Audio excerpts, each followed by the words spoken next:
Hess, tax and business consultant. I'm John Barton, small business owner. Remember the tortoise and the hare? Slow and steady wins the race. We started Turtlesmith to help people start small businesses, providing information and resources to small business owners and entrepreneurs. Build a solid foundation and forge your dreams. Welcome to the Turtlesmith Live, where we're going to answer some pressing business questions from the audience. All right, well, let's do it. Well, first we're going to start to recap our last episode, which launched yesterday, on holiday inventory management. So holidays, a lot of challenges compared to the rest of the year, increased volume and pressure. You got to deal with advanced ordering, which we talked about in our episode, should start probably in June in some cases. At the latest. Yeah, you got to deal with storage and logistics, and then it kind of puts a strain and a test on some of your supplier relations when you're dealing with the holiday pressure. So some of the stats that we talked about, Q4 revenue can account for as much as 40 to 50% of small retailers' annual sales, which is crazy high. This is especially true for electronic, clothing, and specialty shops. For other small retailers, it can still be as high as 30 to 35%. Everybody's spending their money during the holiday. Inventory mismanagement is the second leading cause of small business failures. So Actually, really that was big. surprising to me. Was it? Yeah. Yeah, the first one is cash flow management, which can be caused by inventory mismanagement. Stockouts, meaning running out of your inventory, up to 70% of shoppers will just go to somewhere else in the holidays. Loyalty means nothing for Christmas shoppers trying to get everything done. Retailers, they typically stock 40% of their core product, 35% seasonal product, and then 25% high-end or exclusive items. That's just kind of an average ballpark. Obviously, that varies store to store. And the last statistic we talked about a little bit last week was that inventory lead times are greatly increased during the holidays. What usually takes 1 to 2 weeks to reorder can take 4 to 6 weeks during the holiday rush. Yeah, you really don't have, I mean, in very few exceptions do you have the ability to reorder during Christmas, you know? Yeah. And actually get inventory in. You got to be on point for sure. So, inventory management system. So we talked a little bit about this last week. Just to recap, the kind of most common inventory management systems. The reorder point system. So this is the most common. Businesses set thresholds for triggering reorders. Takes into account demand, lead time, and the safety stock you want to keep on hand. POS systems are great for this. You know, anything like Square, Clover, and Lightspeed, they have those inventory management systems as long as you set them up right.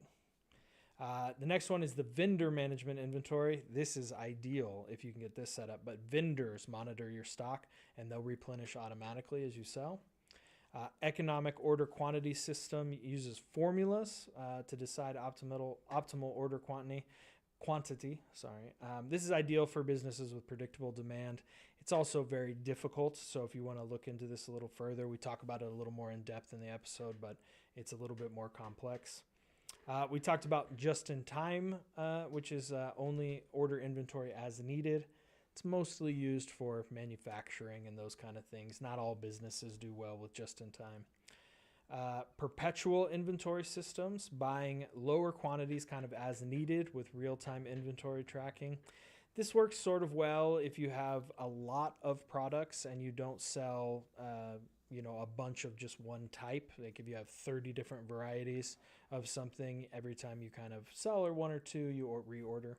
And then forward buying, which is bulk purchasing. This is always great. Purchasing as large a quantities as possible at one time. It does tie up money into inventory and additional storage space, but you usually get quite a bit higher margins.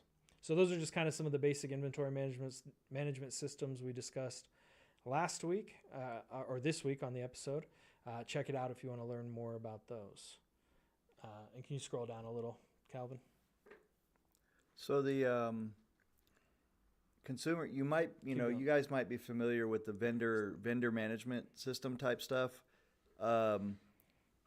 As it's made its way into the consumer side of things, you can do subscriptions for printer refills, for example, where they kind of monitor your printer levels and you just get a printer package, or I'm sure you guys have seen the dog food pet food type stuff, you know, where they send you every month, you know, they've calculated how much you should be feeding your dog, and they're Right. send you stuff. And Yeah. you know, now even refrigerators are monitoring, you know, what the food that's in there. Yeah, and, that's and wild. will, The AI is going to start ordering for me. it'll literally start ordering milk, you know. Yeah. We'll have to see how that translates to store inventory. I imagine the AI will be able to help you with. Well, of your course, inventory think about it all the way management down the systems. line. I mean, it goes all the way down the line. When it's monitoring what's in your refrigerator, then it's monitoring how much to order from the dairy.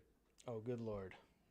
That'd be intense. I mean, that's all gonna be exactly connected. what's happening. Dang. Maybe we are in a simulation. You keep trying to convince me.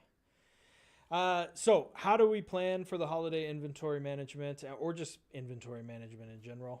We kind of talked real in depth about this on the episode, so check it out. But just to go through the highlights, you start off by forecasting. So you always want to be forecasting your sales way ahead of time. You need to be doing this in July, August, while you're trying to get your orders in place. So review all historical data, identify trends in the market, account for your growth and decline, and then look at the market, see what competitors are doing. Are we in a boom? Are we in a recession? You know, we talked a couple weeks ago that this holiday season is going to see about a 5% increase in sales. So you should account for that when you're doing your forecasting. When you do your inventory planning, you're going to identify which products are your core products, or evergreen, as we call them, seasonal items, and then your high-end margin and exclusive items. As we said before, 40% is usually evergreen, 35% seasonal, 25% high margin. Again, this might vary depending on your business. Pre-order early. June is the big time to be when big retailers are planning their holiday season. You cannot be planning ahead early enough for peak seasons. They're actually planning even earlier than that. Are they? Just right after Christmas is when they start ordering for the next year. Yeah, planning ahead of time. So set your reorder limits based on your inventory management system, plan promotions, and then make sure to be managing storage and shelf space. We talked a little bit too about the cash flow forecast, the 13-week rolling cash flow forecast. This is especially important during peak seasons when you're having to manage a lot of cash outflow for inventory. Check out our course on finance, which should be coming out in the next few months. That has a real in-depth on how to build a proper cash flow forecast, which a lot of small businesses don't do. You know, it's so freaking important to know where you're at. This is something I've learned from you over the last couple of years, and it's made my life so much more comfortable. It's made us so much more aware of what we can and can't buy. Mm-hmm. It's made us much more picky about, deciding whether we really need something or not, and what that thing would bring back, for revenue. So, and if you have your numbers down and your forecasts, it makes it a lot easier. It makes it so much easier. It's you don't have to scramble. Okay, so let me say it like this. This is the downside or the bad side of not doing this and not knowing where you're at. Mm-hmm. It makes you extremely susceptible to those basically legal loan sharks that all small businesses get hit up with, where they're saying, hey, we can put $100,000 in your account tomorrow. Just send us your bank information and we'll get this. And at the end of the day, then you look at it and you're like at 30% interest on this stuff, and it wipes out your margins. Mm-hmm. But you're thinking to yourself, well, you know what? I got to pick up 10,000 of these things for Christmas, and I'm gonna sell them, and I'm gonna make a lot of money on that. But at the end of the day, after Christmas, and you're doing your numbers, and you realize what you paid in the interest, you don't have that much money left over. Yeah. And then worst case scenario, you end up not selling everything, and now you owe 30% on this loan, which is a disaster. And you've got all this inventory. Yeah, people get trapped in those kind of cycles of those loans. Yeah, so really, you hate to see it. So yeah, I mean, I get a call every other day for this stuff, and yep. And it is such a pleasure to be able to tell those guys, I don't need your money. Yeah. Take me off your list. Yep. Well, a few of the other things to be doing, staffing and training. If you need temp staff, make sure you've got everything set up for your training of the temp staff. Cross-training employees is especially important during the holidays, making sure everybody knows how to do other people's jobs, because call-outs or sick days are tougher during the holidays. And then one thing that I stress to some of my retail clients is to really prep for loss prevention. During the holidays, loss prevention or theft spikes. People are shoplifting. They're desperate for their Christmas gifts. A lot more gets stolen during the holidays than any other time of the year. And especially when you think about all the extra inventory that comes in, you get crowded stores. The cameras can't see everywhere. It's a disaster. You want to make sure you're ready on all channels. We call it omni-channel readiness. Sync your online and in-store inventory. We talked about how it's just a disaster when you see stuff available online. So you go to the store and then find out they don't have it. That loses customers like crazy. One of the kind of fun things we talked about was offer buy online and pick up in-store. I'm a huge fan of that. If they can buy it online, you set it aside for them or set it up front for them. They come in and pick it up. It gives you that extra opportunity to add an additional sale or upsell an item or something like that. It's a great tactic. Make sure your website and POS are all up to date. Google updated for social media with extended hours and all that stuff.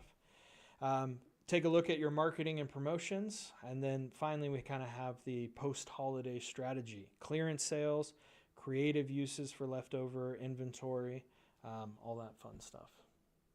That is quite a list, but It is. It's all necessary, Yeah, all in that pre-planning stage. So we talked to pretty heavily in the previous week's episode and this week's episode about focusing on experience over discounts or values. I think that's so important during the holidays for small businesses to think about. You're not going to be able to compete with the deep discounts that some big boxes can do, and you're not going to be able to compete with online deals that Amazon can do. So if you can focus on perceived value and experience, that's really how you're going to get customers. And the human-to-human interactions, that's going to become so much more important. Helping people to sift through the just crazy amount of information that's out there. Mm-hmm. And a lot of that information is just, reviews that are supplied by bots. Yeah. And stuff like that. You just never, it's so hard to figure out what's real these days. Yep. So having a person who's knowledgeable about what it is you're looking for or what your customer's looking for, and being able to communicate that to your community so that they trust you and they come in. It really does make all the difference. That is going to become so much more important in the coming years, you know. Yeah, especially as things are moving more towards AI and all that stuff. I think the customer experience and the expertise that small business owners can provide are going to be just paramount to success. Yeah, absolutely. Well, that's kind of it for our recap on this week's episode, the holiday inventory and how to manage it. So let's answer some questions. Do we have any questions? Absolutely. Bring up some questions. Ask us anything. Oops. Is there any advice you wish you had when you first got started with your business? Yeah, plan ahead a lot more. Do your budgets, do your forecasts. Really put in the effort at the beginning to make sure that you know exactly what you're getting into. I kind of started my company when I was a little down at my last job. I wasn't happy with my situation there.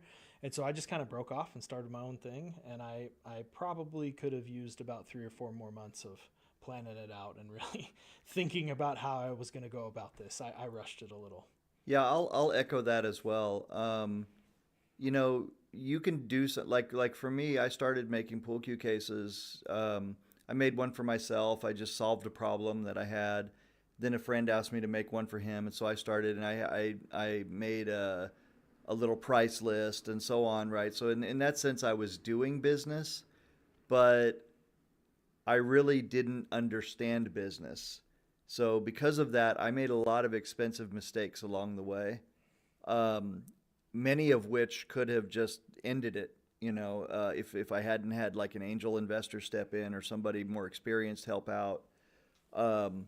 So if you do decide to do something, then give yourself the best chance. That's why we're here, by the way. That's Turtlesmith exists because we sat down and we said, why are there no real good small business resources out there to teach people how to build a business the right way? there's plenty of schemes out there. There's plenty of methods, that'll increase your sales by 1,000-fold or whatever, if you just do this method. If you I just mean, do this one trick. it is literally the diet book version of business, And we have enough experience at this point that we're telling you, no, that's not how it has to be. So if you spend the time to plan correctly, and I'm going to plug our first season, that was what our whole first season was about planning correctly. Yep. And believe me, I am someone who is bored to tears by this stuff. The list that we have here, which is absolutely essential, bores the shit out of me. But guess what? If I take the time to really look at it and do it and work it, and if I can't do it, I get somebody on board that can. You hire for your weaknesses. Absolutely. If you do that, you will have an excellent chance of building and maintaining a solid business. So that's I echo exactly what you said. Better planning, Yeah. more solid. And that's really what it comes down to for most initial failures, is that there's just not enough planning. So if you check out turtlesmith.com, we have a whole guide for how to build a business plan, and it'll kind of walk you through all the steps you need to take in order to build a proper business plan and really have all of your things in place. So, Yeah, seat of the pants is not the way to go. what's the next question, Dylan? Coming from Jonathan, when you don't have enough data to predict a seasonal item, what's your go-to method for deciding how much to bring in? Yeah, so that can be really tough, especially if if it's like your first year, or if you only have maybe 1 or 2 years under your belt and you're growing rapidly.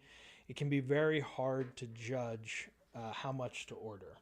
And the best advice I can give is do as close to an educated guess as possible.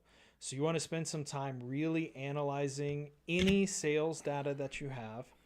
And you want to do what's called the cash flow forecast, but you also want to do what's called a sales forecast, where you really look at, okay, we're going to have so many people coming by the store. This is what our thought process is for how many people are going to be walking by window traffic, how many think we're going to drive in for our with our advertising campaign, and think about what your conversion rate might be. So if I think 1,000 people are going to walk by my store every day for a month, that's 30,000 people, hopefully, that come by. I'm probably going to get 5% of them to come in. And so of that 5%, I might close, another 10% or something like that. So when you kind of do the math in that way, 150 people are going to come into the store. I'm going to get maybe 30 sales out of walk-by traffic. So I'm gonna hopefully sell 30 of my item. That's my goal. And then for my advertising campaign, I'm gonna spend so much money to try to reach 1,000 people. Of that 1,000 people, I might convert 2 or 3%, which would be 20 people, and so I might sell to 10 more items because of my advertising campaign. I think my math was wrong on the 5%, but that's kind of how you can use numbers to make an educated guess for how many you're going to sell, and then that's the inventory that you should order. Yeah, I mean, those are all very good points. I think that another thing to look at is just to say, let's say this is your first year in business and you've not had a Christmas yet. Mm-hmm. These days you can do research on similar industries, similar businesses to yours, and you can kind of get a feel for what the increase in volume generally is. Mm-hmm. And then you can kind of plan on that and buy based on your cash flow. But my advice is make sure that you're holding money back for contingencies. Like I think a lot of people, in their first year or so, and they're really excited, their first Christmas, they want to overbuy a little bit. It happens a lot. Yeah. So better to run out and put a sign up and say, hey, sold out, than it is to be stuck with a lot of inventory after Christmas and not be able to pay employees. Yep, that's absolutely true. The other thing too you can do is look at your competitors. Like, what are your competitors ordering? What are their sales numbers as best you can estimate? And that can give you an idea of where you kind of should be. But if you do the Oh. math, you should be able to figure it out. Yeah. By the way, that brings up another important thing. Ask your vendors. Yep. They will offer you information on what your competitors are doing up Yeah. to the point that they can do it. And many of them are pretty free with that information. Yeah, and while it is in their best interest to sell you as much as possible, they also want you to stay in business. That's So correct. you keep ordering. So Yeah, that's right. what's the next one? Next one is, what do you do with holiday-specific inventory that is not sold? So there's not great solutions, unfortunately. Obviously, you can hold them until the next year if that's possible, if you think they're still going to be kind of a good product. You can try to bundle them with last-minute deals to try to get them out the door, do a clearance sale or something like that at the end of the year. I know a lot of people, Calvin told me this one time, that he likes to go holiday decoration shopping in like January because everything's on clearance. Oh, after Christmas shopping is a big deal. There are tons of people who literally buy their Christmas gifts for the following year right after Christmas. Yeah. But the best solution that you can do is, depending on your store, is try to find other uses for your product as much as possible. So if you have just like a holiday specific item that you manufacture and it doesn't sell through, or you're selling and it doesn't sell through, if you can find a creative use for that afterwards, that's about the best you can do, is try to repurpose it, repackage it, put a different kind of holiday sticker on it or something and try to sell it that way for a little bit less. But unfortunately, there's not really a super great solution. I wish you could just sell it back to the vendor. That would make it easy, but If you're Walmart, you can do that. But yeah, I think if you are Walmart, No, you do. I think one of the things that I would say for that is when you're calculating your margins on this stuff. Mm-hmm. First of all, you want to you want to try to buy as low as you can, so you have the best margins. But the way I think that a lot of these retailers do it is they calculate they're going to sell a certain amount at full retail, then they're going to sell a certain amount at a particular discount, and then that discount's just going to go down until after Christmas when they blow it out. Yeah. If they don't want to hold on to it for inventory. Yeah. But I think to recap, you either got to hold it for the next year, sell it at a deep, deep discount, or try to find a way to repurpose it if you can. But that deepest discount should be pretty much your break even. Yeah. Yeah. So 50% off, then hopefully you bought it at 45% of retail and you're still making 5%. If you can. Yeah. What's the next one?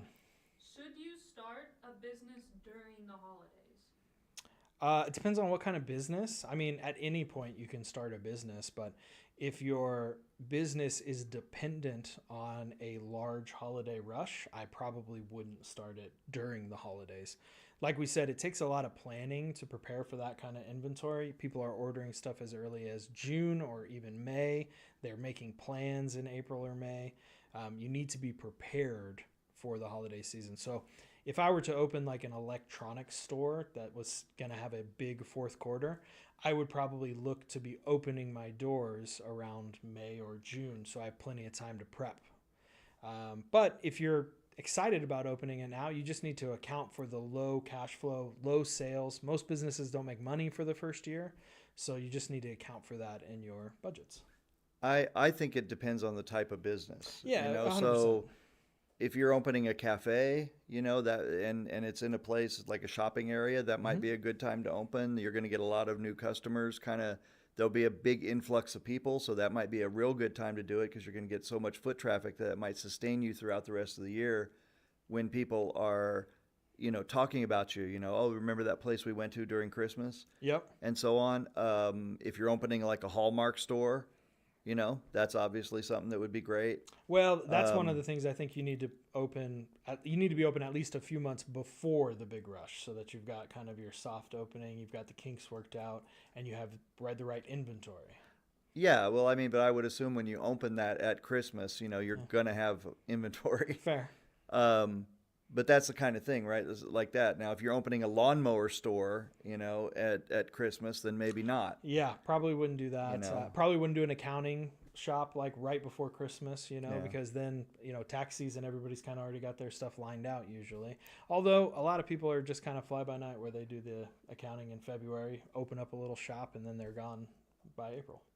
Yeah, well, I mean, there are a lot of stores that open. I mean, we see this all the time. We see stores that were empty in malls and stuff. They're rented out during Christmas, and they're just stocked up with toys and games, for example, stuff like that. Calendars, puzzles. Yeah, or the Spirit Halloween. Opening just for Halloween. Yeah, so in those types of businesses, I would say, yeah, go ahead and open it. But those aren't the ones that are intending on being there very long. Yeah. But if you're talking about opening a business that you intend on being there, then I would say it definitely depends on the type of business.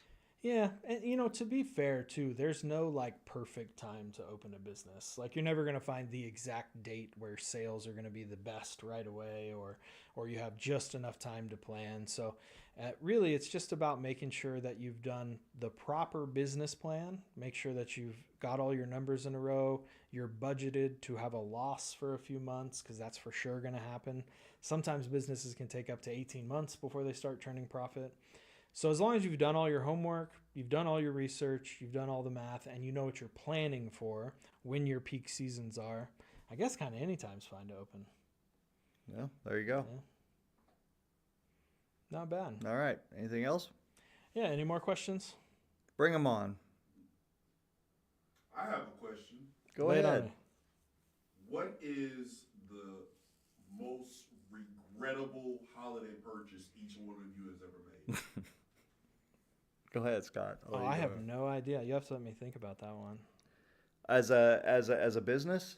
Or a Just consumer. at business or personal? Oh, well, I just purchased probably 500 Christmas-themed floor mats or home. What do they call those? The welcome mats. Yeah. So I need to get my ass in gear and try to sell them. Yeah. So I. That's from your big that may purchase end of up Joann's fabric. Yeah, that was right? when I bought out that Joann fabric. Right. So that might end up being my most regrettable purchase. I think probably my most regrettable gift I ever purchased was for one of my family members. I went out and bought a very special bottle of whiskey. It was very, very expensive, but they had talked about it the previous holidays, and we were kind of talking about trying it together.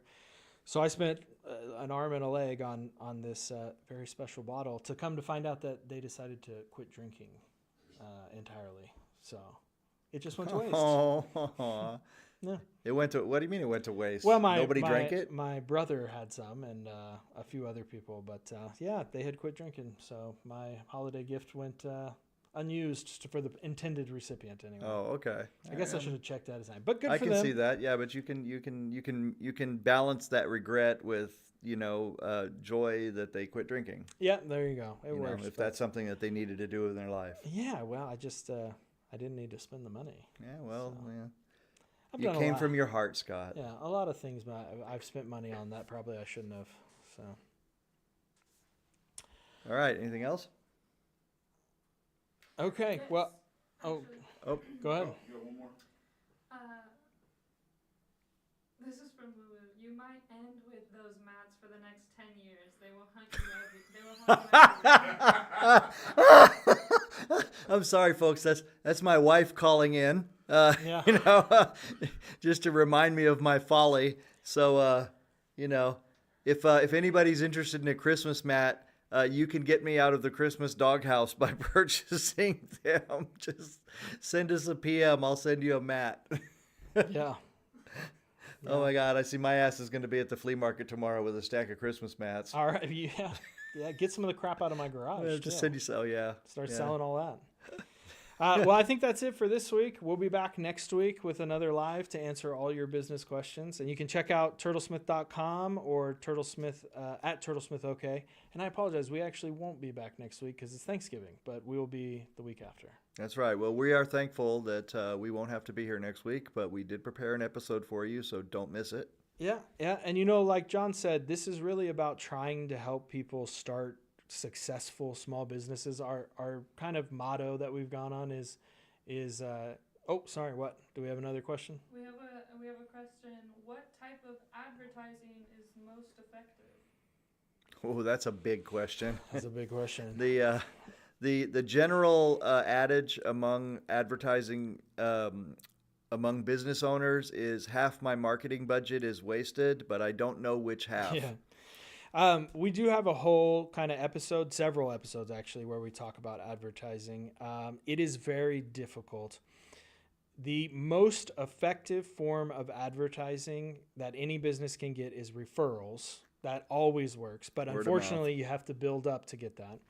The second most effective form of advertising is cold calling, or just getting in front of people face to face. So cold calling, it means, calling on the phone or going in person to meet clients and people like that. If you're not that kind of business, getting out in the community, doing some kind of networking events. We do a lot of networking events with other small business associations, stuff like that. It's very effective for us. If you are a high volume type of business, retail or something like that, then you have to do high volume advertising. So it usually starts with online social media followings, trying to get on Facebook, Instagram, all of that stuff. A couple other effective tools are cross promotions, or finding kind of like businesses. So if you're a coffee shop, for example, and there's a cute store down the corner that sells mugs and stuff, leaving them a stack of coupons for a free, 10% off or a free cup of coffee or something like that can be very effective. That kind of small business cross promotion. I've never been a big fan of billboards or physical advertisements, really. I don't think they work that well.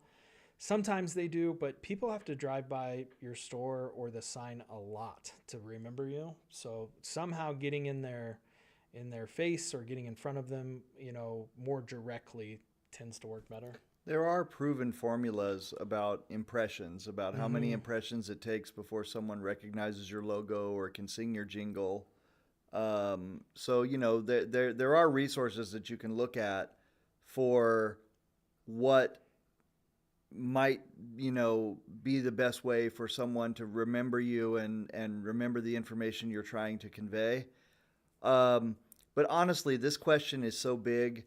You could ask 10 different advertising professionals and you're going to get literally 20 different answers as to what is the best way to advertise. And often the best way to advertise is whatever they're trying to sell you. So yeah, that's true. So it's one of those things that you I'm sorry to give you such kind of a vague answer here with this, but it's literally something that you often have to throw things against the wall and see what sticks. You have to study your own industry and your own people and just try things, Now, having said that, if you're a small business, there is a book that I will recommend that helped me out a lot. And I don't know if there's any new editions or it's still in print, but I'm going to bet you that the latest edition of it still has excellent information. And that book is called Guerrilla Marketing. Mm-hmm. So if you're a small business and you're wondering about this question, get that book. Okay? That will help you out to learn how to market yourself and advertise on a budget and find creative ways to get your message out. Yeah. Yep. And just to jump back to my first point, the first 10 clients, 100 clients, 100 customers are going to be your most difficult. But if you can provide them with an amazing service or amazing product, they will tell other people. So it starts slow. And like John said, you're going to have to throw a bunch of stuff at the wall to see kind of what gets those first few people in the door. But if you just keep after it and you make a good experience for your customers and you provide a valuable and good service at a fair price, you're gonna get a lot more customers. I'll tell you something that's worked for me, and this isn't something that necessarily is going to work for everyone, but I make a lot of videos about my product, and I'm honest. I'm brutally honest about it. I don't hold back. I curse, I say what's on my mind. I'm trying to be as real as possible. And the trick there is that you have to be able to back up what you say. Yep. You know, you can't say things that people can easily prove wrong.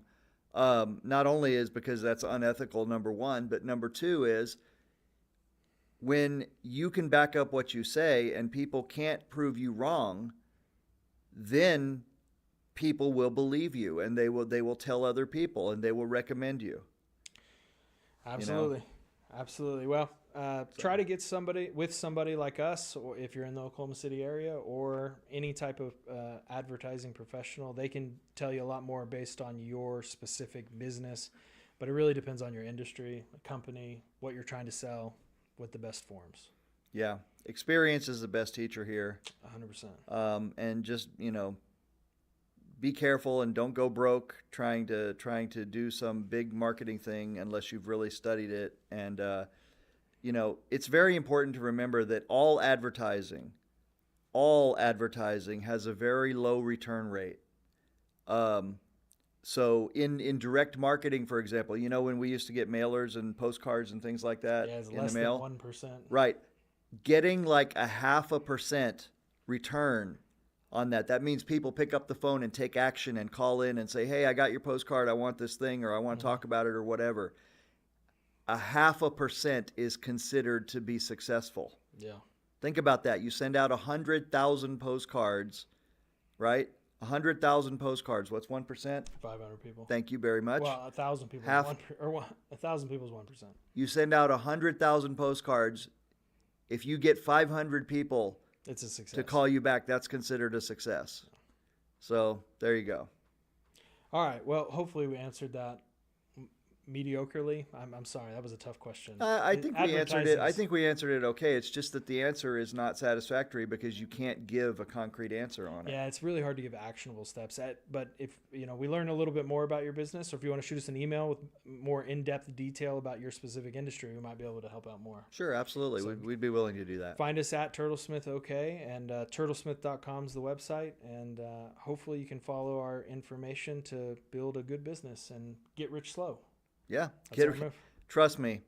We're not going to knock getting rich quick if it can be done, but it's very, very rare that hard. actually happens. And a lot of times when that happens, you get rich slow, you lose money quickly. Yeah. So I You mean, get you get rich rich fast. quick, you lose money slowly. Boy, that was a good one. Yeah. Almost had it. Almost had it. And but if you get rich slow, you will enjoy your life a lot better, and it'll be a lot less stress on you, and it'll be so much more satisfying with the solid business that you build.